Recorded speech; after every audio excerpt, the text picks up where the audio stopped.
चाषी एबे चिंतारे।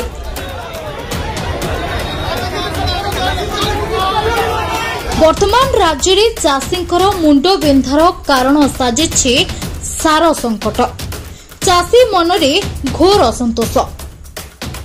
कृषकर समस्या अनेक, केतेबेले मरुड़ी तो केतेबेले बन्या, केतेबेले पोक फसल नष्ट करती तो आउ केतेबेले जंगली जीवजंतु। एबे किंतु सारर अभाव चाषीर मुंड बिंधार कारण साजिछि। आजिर दिन में सार बिना चाष करिबा कष्टकर व्यापार साजिछि। सार अभाव उत्कट परिस्थिति गाँव ठू सहर पर्यंत व्यापी जाइछि, जहाकू आखिरे रखी सरकार को घेरिछंती बिजु जनता दल। डबल इंजिन रो बीजेपी सरकार हाय हाय रो नारे कंपुछि राजभवन।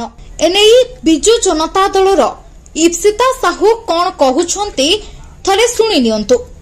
नमस्कार। जेतेबेले सरकारंकर चाषी एवं चाषों को नहीं दिशा ठीक न थाए सेतबेले चाषी मानकर दशा खराब पड़े, जहां आजिर प्रमाण होउची कटनी छटनी 10 रु 12 केजी।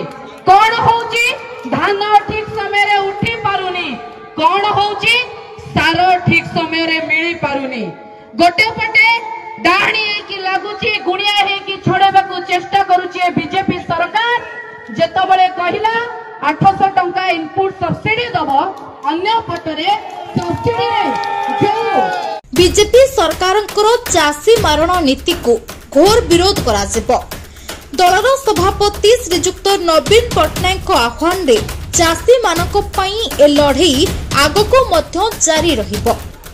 एपरिके जदि सरकार उचित पदक्षेप न नेबे तेबे आगामी दिन रे एही लड़ई को गाँ गाँ रे पहुंचाइबो बिजु जनता दल एवं प्रति ब्लॉक रे गणधारणा दिया जिवो।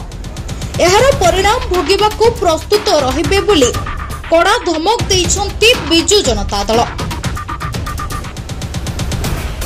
ब्यूरो रिपोर्ट संभव टाइम्स।